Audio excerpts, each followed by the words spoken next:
Now, when we're working with SPSS, often we'll record our data in a different program like Microsoft Excel, and then we'll want to carry over everything that we've recorded into SPSS thereafter. Often SPSS isn't in everyone's computer. Usually you're at your university's library or accessing the link in some other kind of way. More frequently you'll have access to Microsoft Excel and you'll record data there. So here I have some data that I've recorded, hypothetical data, on gender, class level, age, room color, exam score, and test anxiety levels. Now, before we get to SPSS, which is here, we have to do the prep work of getting our Excel document ready to be used with SPSS. First, you'll notice that the top row, gender, class level, age, room color, exam score, and test anxiety level, this is my title row. This is very important to designate in this kind of way, so this way we know that that is indeed the case, that the first row, A1, B1, C1, D1, E1, F1, if you have other columns, it'll be G1, H1. This is your title row. Another thing you'll notice is that gender is one word, but class level is two words. I've put an underscore in between class and level. Age is one word. I've put an underscore between room and color. I've put an underscore between the word exam and the word score. And I've put an underscore between the words test and anxiety, in addition to the words between anxiety and level. The reason for this is because while Microsoft Excel can understand spaces between words, SPSS doesn't quite feel that way about spaces. So you're going to want to prep your Excel document in such a way that you do not have spaces. Rather, wherever you do have words listed, you'll have them with underscore separating the two words, or two or more words, I should say. Right, so this is hypothetical data. Now I'm going to save it, as you already know how to save. Okay, so I'm just going to save it to my downloads folder. Just SPSS into my downloads. That's fine. The formatting is fine. Okay. Now that that has been saved, I'm going to close this out. And now we're back to SPSS. Now, in order to access the Excel document that we just saved, we're going to go to File, Open, and then we're going to go to our Downloads folder. We see that SPSS document here listed. Okay. We're going to open that. That's fine. Oh, my apologies, I did that the wrong way. Okay, so now we're going to actually going to go to SPSS here. Okay, that was a different file that I loaded there. So SPSS, going to File, Open, Data. Okay, now it's not showing up in my Downloads folder. Why isn't the file that I just saved in my Downloads folder not showing up here?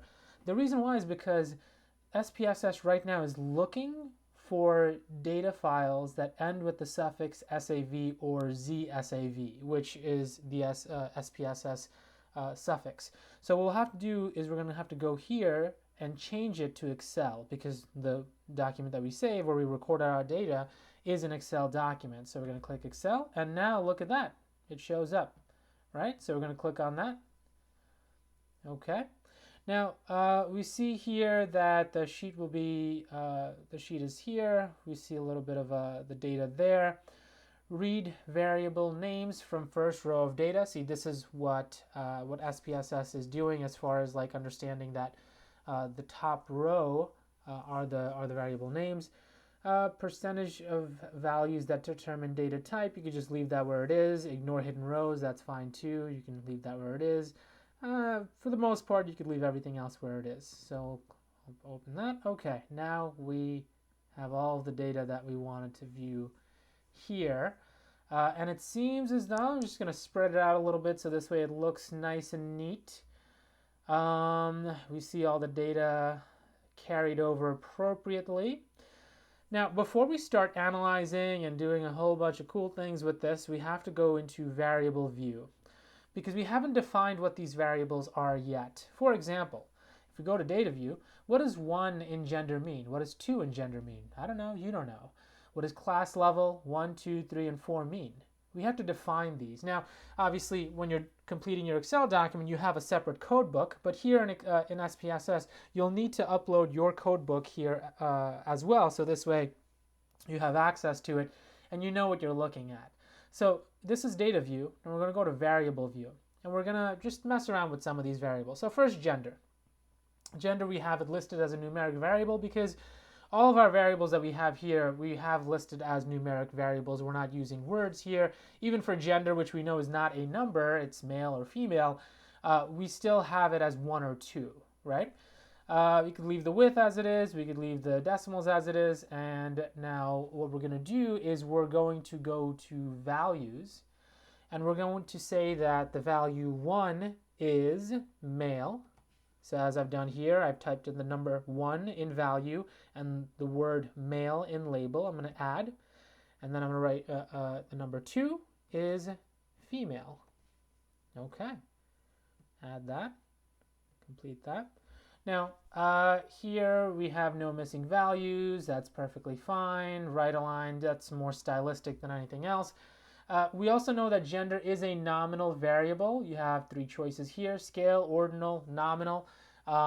If you are interested in learning more about scales of measurement and knowing which variables are what, I'll link a video here as well, so this way you'll be able to access that for more information. But for now, I'm just going to assume that you know the differences between the scale, ordinal, and nominal. Again, if you don't, I encourage you to watch that video before you watch this, or pause this video and watch that, however way you want to do it. Right? So gender is a nominal measure. All right, so now let's go to class level. Class level, we have 1, 2, 3, and 4. Now we're going to define those values specifically. 1 means freshman. Okay. 2 means sophomore. Again, I'm doing here what I did with gender. 3, I'm going to say means junior.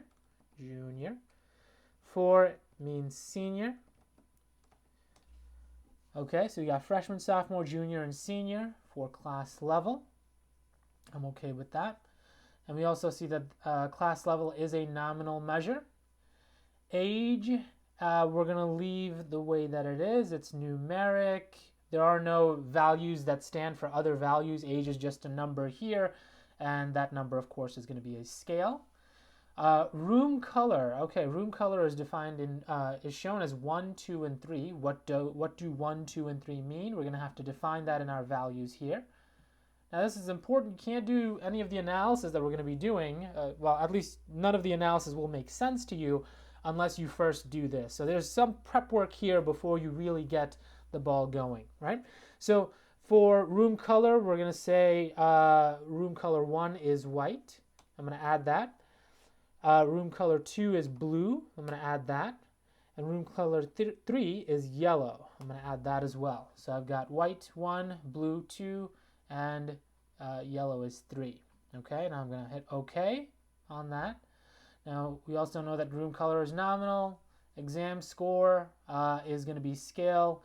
Test anxiety level is also going to be scale, both of which don't need values that stand for other placeholders, if you will, so that'll be fine the way that it is.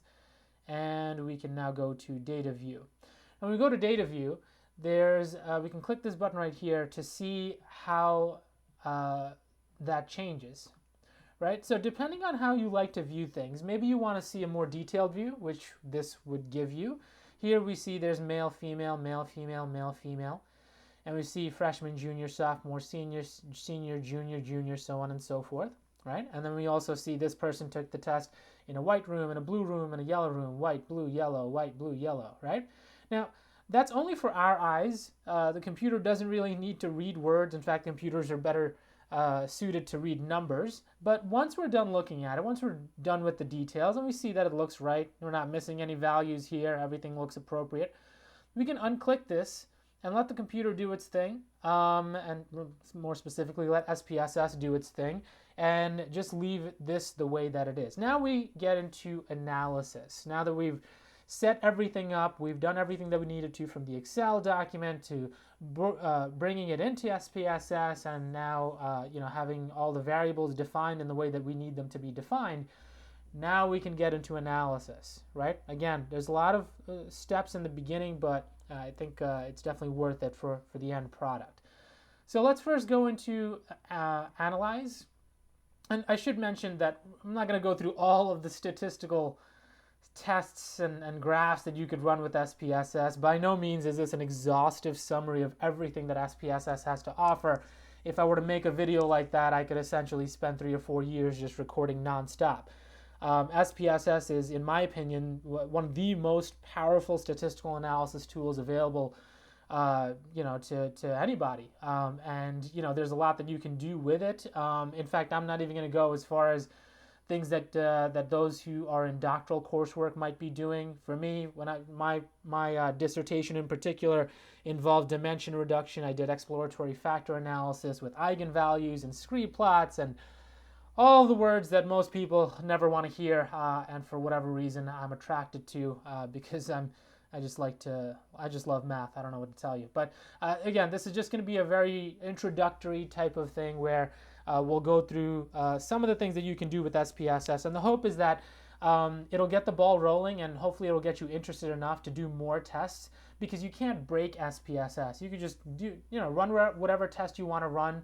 You see whatever statistical significance there may be, and you just move on. Like, you cannot break SPSS, so it can be fun, I guess, to do these kinds of tests, but I'll leave that up to you. So first we'll start with analyze, descriptive statistics. We'll go into frequencies, and here we'll just include all of the variables.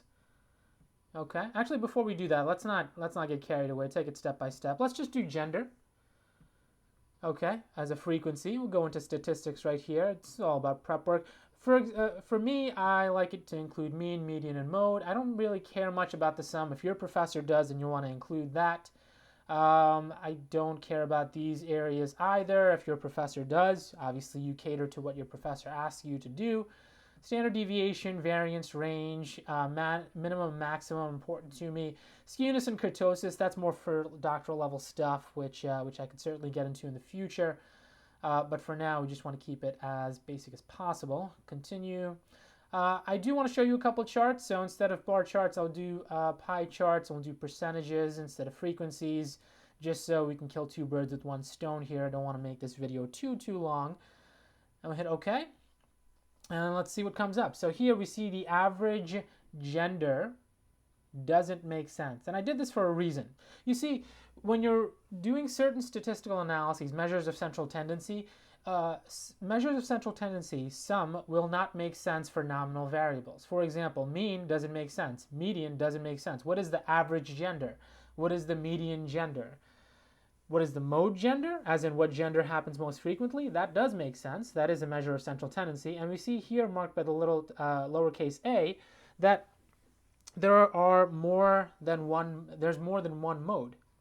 And one, as we know, is male, and two, as we know, is female, since there are only two. And if there are more than there's more than one mode, then you can assume that there's an equal representation of males and females, which we actually see here in the table here. We see there are 15 males and 15 females, right? Standard deviation, variance, range, minimum, and maximum, they don't make sense in regards to gender. But I want to show this to you anyway, because just because SPSS gives you a particular output doesn't mean that it carries value from a clinical standpoint. So you just want to keep that in mind.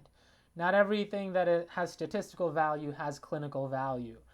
So here we see the gender. This is a pretty easy table to grasp.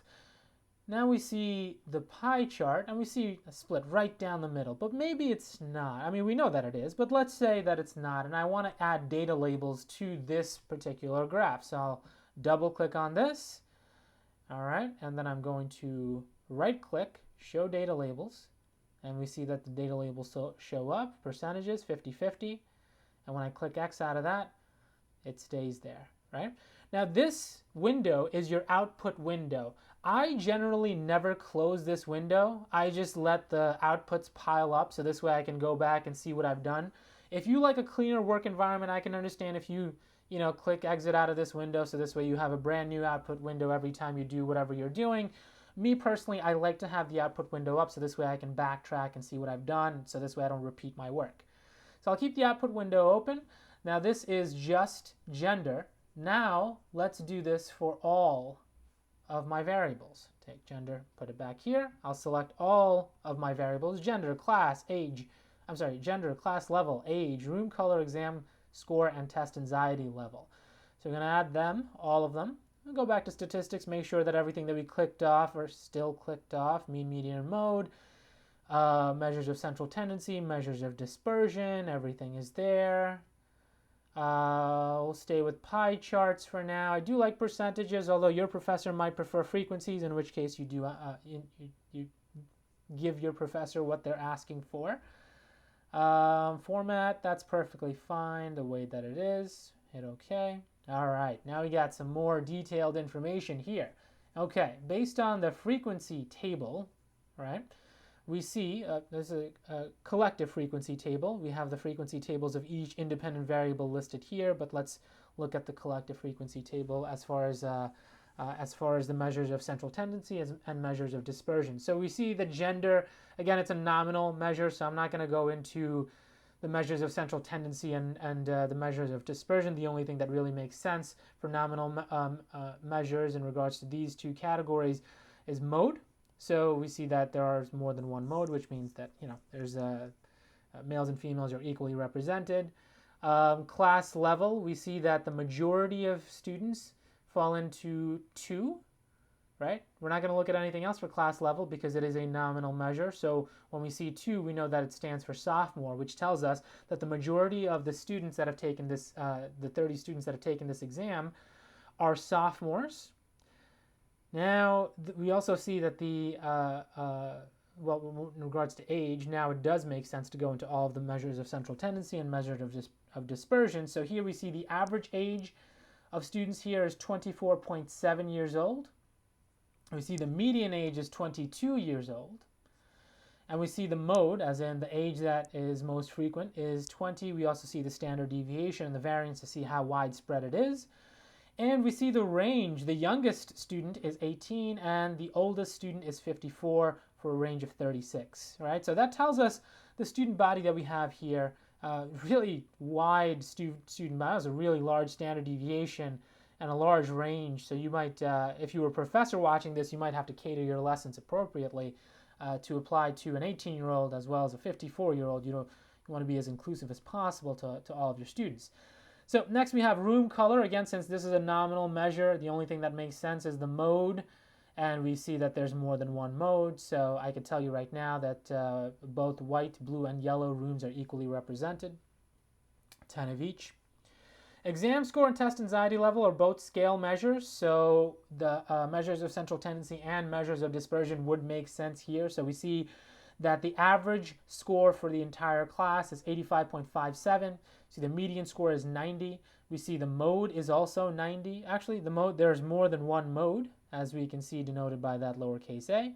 Standard deviation is 14.2, and variance we see here as well. Range is 57, so the lowest score is got a 43, and the highest got 100. Test anxiety level, as in how anxious were the students for this particular exam.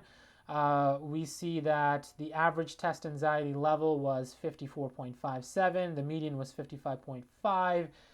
The mode was 35. Again, there's more than one mode here, as denoted by the lowercase a.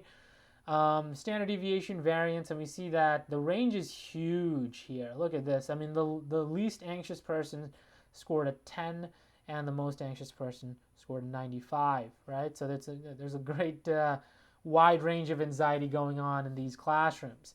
So next, now that we've done this, we'll go into interpreting some of these other frequency tables. This we've already done with gender. That was a previous example. Class level, here we see freshmen. There are 8 freshmen. There are 9 sophomores, 8 juniors, and 5 seniors. We know that there are more sophomores than any other. Cumulative percentage can also be beneficial, especially when you have a variable like this. So you could interpret from cumulative percentage that 26.7% of students are freshmen who took this exam. 56.7% of the students who took this exam are either sophomores or freshmen. 83.3% of the people that took this exam are either juniors, sophomores, or freshmen, and obviously 100% of the people fall into one of the four, right? So cumulative percentage can really make sense when you're looking at it in this kind of way for nominal measures, but also you'll see for scale measures, right? So here we see the frequency distributions for age. We have 3 18-year-olds, 4 19-year-olds, we've got 4 22-year-olds, 3 23-year-olds, and we've got ones all around over here.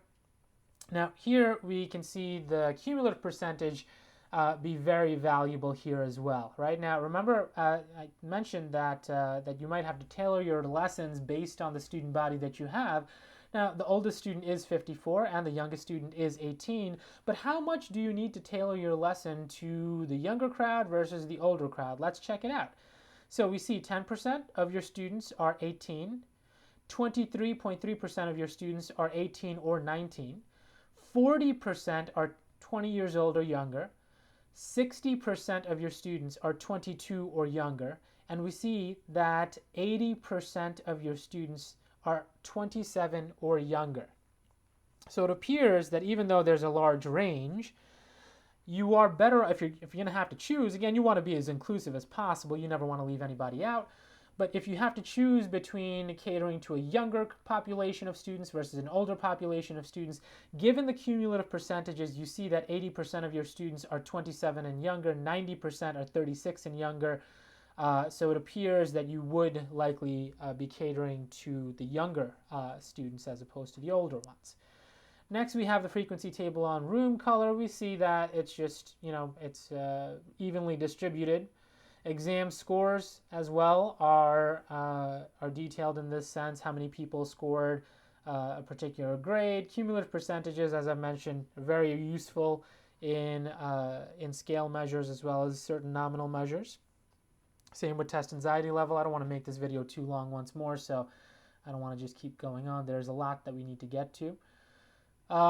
This we've done already, the gender pie chart. Class level, okay, so this is a nice visual representation of how many freshmen, sophomores, and juniors there are, but this might not be enough. Your professor will probably want data labels here, so we'll double click, then we'll right click, we'll add data labels, close out, and we see that the data labels percentages are here. 30% are sophomores, 26% are freshmen, 16.67% are seniors, 27% about are juniors. Same thing with age, room color, exam score, test anxiety levels. These are the pie charts that we have here as far as the frequencies.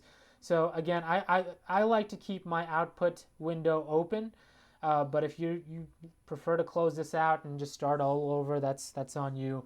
But so far we've done some frequencies and understood really what we're looking at here as far as the scores and the student body and everything that's going on. So now we're going to go into analyze descriptive statistics. Now we're going to go into descriptives. Okay, now instead of just doing one by one, why don't we just do all of them? All right, we're going to click on options. We're going to mean, standard deviation, minimum, maximum, variance, range. These are just things that I particularly look for. You'll want to speak with your professor about what they're looking for, so this way you give them exactly what they're seeking. I don't look for kurtosis and skewness at the undergraduate and master's levels. Continue and hit OK. And this is my descriptives on that. So we just see the same kind of information here. The range, the minimum, the maximum, mean, standard deviations. These are all the descriptive statistics. Not a complex table to analyze, so I don't think I need to spend much time on it, especially since we've already talked about this just a few minutes ago. This is just another way of getting to this particular end game. Now we'll go to analyze again. We'll go into crosstabs. Now we want to see how a particular variable correlates with a different kind of variable. So first we'll do exam score. We'll put that in the row category. And let's say I want to see how gender influences exam score, right? So exam score will be in the row, gender will be in the column. I'm going to go into statistics. I'm going to select chi-square. I'm going to hit continue. And then I'm going to cells. And then I will you see observed is already selected, but I also want to include expected because that's a big part of chi-square tests is like what you expect to see versus what you actually see. So we're going to hit OK. We'll see exam scores and hit OK, and let's interpret what we see here. So the exam score of 43, one male received a 43, no females received a 43. That's the count, and what we expected was a 50-50 distribution, right, of the score of 43 for males and females. So we see that like the expected count has not matched up here with the actual count. We see that another male scored 56, a female did not. A male scored 67, a female did not. A male scored 70, a female did not. I just want to make sure that I'm right here. Yep, 71, male scored, but a female did not. In fact, the lowest score achieved by a female was a 75, and the lowest score achieved by a male was 43. So we see that here as well. So the expectations haven't exactly matched up because you do expect to see a 50-50 split, right? So let's see where we see that. Okay, so it appears that many of these expected counts are different from the actual counts, which is perfectly fine. This is your cross tabulation on that. Now, what is the chi-square asymptotic significance? Meaning, is this the difference between the expected and the actual significant? The answer is no, because we see here Pearson chi-square, the asymptotic significance two-sided is not below the 0.05 threshold. It's actually 0.436. So your Pearson chi-square is the significance of, the value is 19.333, but the significance is 0.436 or 0.436, which means it is not significant. All right, let's do another one of these and see if we can find something that is significant. I'll go into Crosstabs. I'll go into exams. We'll keep exams. Actually, you know, we'll do test anxiety level, and we'll do room color, and we'll keep everything else as is. Okay, and we'll move forward. Okay, so the expected counts, as you can see, right, it's going to be 0.3 for all because it's just 3 different room colors. And the counts are going to be different as well. Many times the counts will not match up with the expected, which is perfectly fine. We'll scroll down here, and that particular cross tabulation we also see is not statistically significant in that the Pearson chi-square, the value is 48.000, but the statistical significance is 0.554, not at or below 0.05 as the benchmark, right? So now let's go into, now that we've done chi-square, and hopefully you know how to do that, we've done frequencies, descriptives, and crosstabs. Let's go into comparing means. This is where we can, it could get interesting, I suppose. Actually, you know what, before we do that, well, why don't we move forward and do correlations, because this is a little bit easier. Gives us things that we can study. So for this, we're going to analyze, we're going to correlate, we'll go to bivariate, and we're going to select all of our variables, put them into the variables category. Go into options. I'm going to include means and standard deviations. Everything else looks fine here. Pearson's two-tailed, flag for significant correlations, just because, you know, I don't always notice these numbers, so it's nice to get that little notification. Click OK. And these are my correlations. This is my correlation table. Okay, so now from this, this particular table will determine what we do next, right? So here we see that there is no, well, first of all, gender and gender. The correlation between gender and gender is going to be perfect because gender is gender, right? But the correlation between gender and class level is not statistically significant because it's 0.737, not at or below 0.05. The correlation between age and gender is not statistically significant because it's 0.660. The correlation between room color and gender is not significant because it was 1.0. But look at this. the correlation between exam score and gender is statistically significant.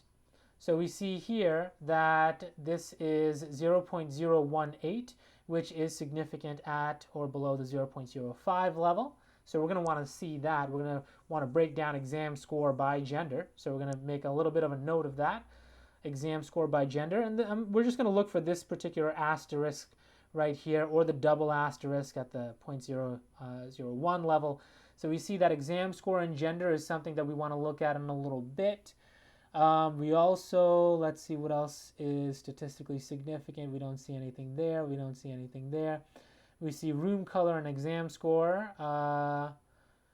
Okay, gender and exam score, room color and exam score, and test anxiety, it appears, are some of the correlations that we're going to want to look at. Okay, so now that we know what we should be looking for, we can sort of save our time by not having to look at a whole bunch of different charts and graphs, and just be real concise with it. So let's go into analyze. We're going to compare some means here. So compare means, and means right here.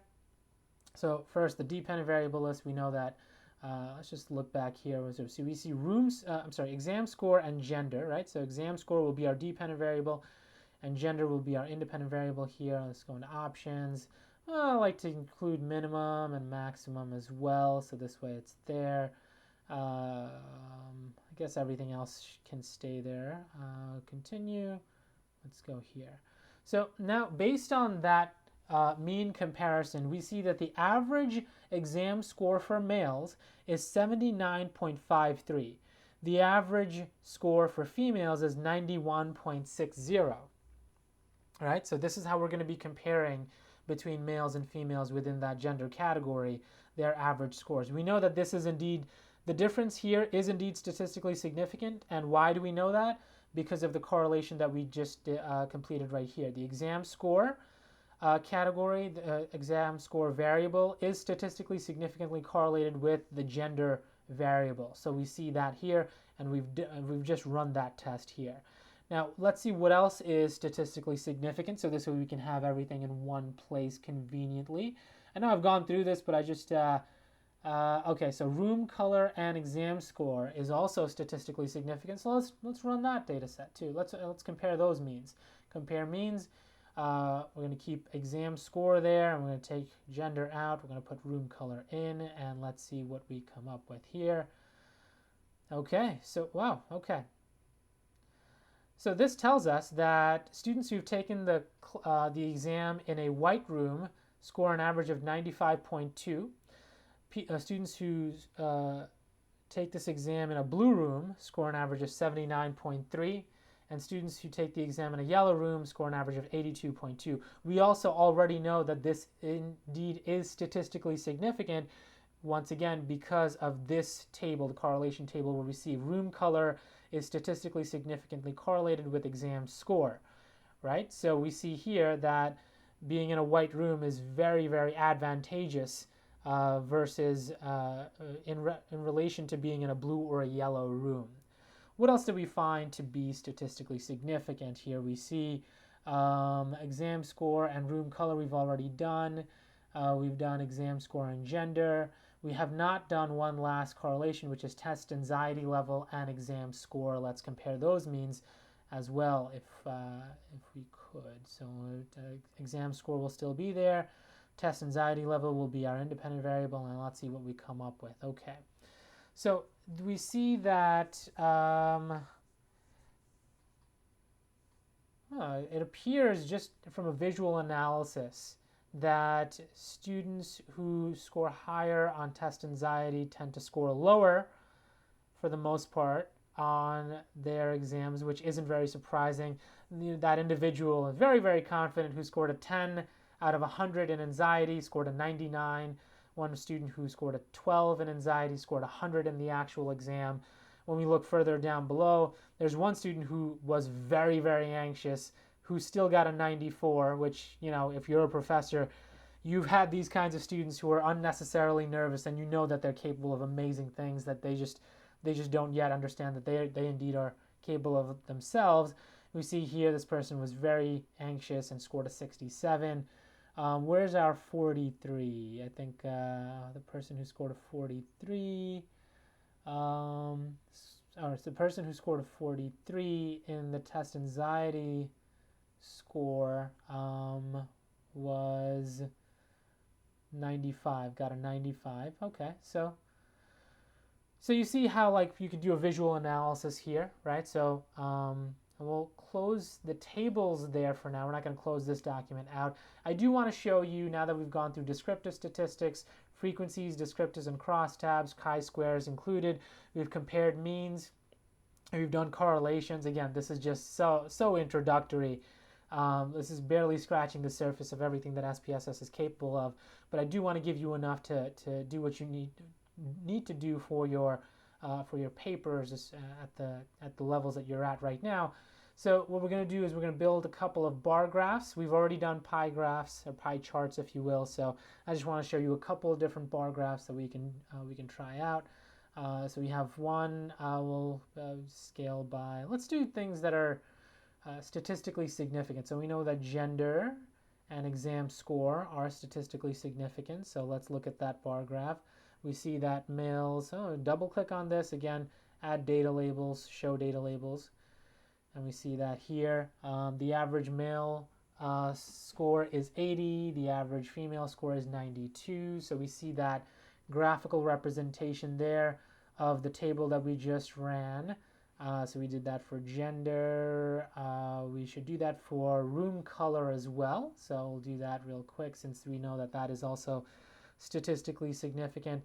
Just so you know, it's important to know what measures are statistically significant, what analyses and correlations are statistically significant, so that you don't waste your time just running, data set after data set, graph after graph after graph for no reason whatsoever, just for the sake of running them. You want to make sure that you're working smart and you're not working hard necessarily, right? So we have the mean exam score and then the room color here. Let's see what that looks like. So we see people who took the exam in the white room scored, sorry about that. Let me show data labels, okay. Scored an average of 95. People who took the exam in a blue room averaged a score of 79. People who take the exam in the yellow room averaged an 82. So we see that represented there. And yeah, this is all interesting stuff. Hopefully this makes sense to you now that we've gone through everything. Again, I like to keep my output window open, so this way I'm able to go back and see what I've done. It's especially helpful when I'm running new analyses based on what I've already found to be statistically significant. So this way I don't have to forget and run the same data again. So this way I know that this table is going to be guidance for me: gender and exam score, room color, exam score, test anxiety and exam score. These are the things that I'm going to be looking for moving forward. And I'm going to be not necessarily ignoring, but understanding that the other correlations are not statistically significant. So it's not particularly of great importance for me to look at those. So I'll be focusing on those particular correlations moving forward. So this really gives me an indication of how I should proceed moving forward. So that's been uploading from Excel to SPSS, getting everything done in the variable view, some tables, some graphs, some very introductory analyses with SPSS. Thank you very much.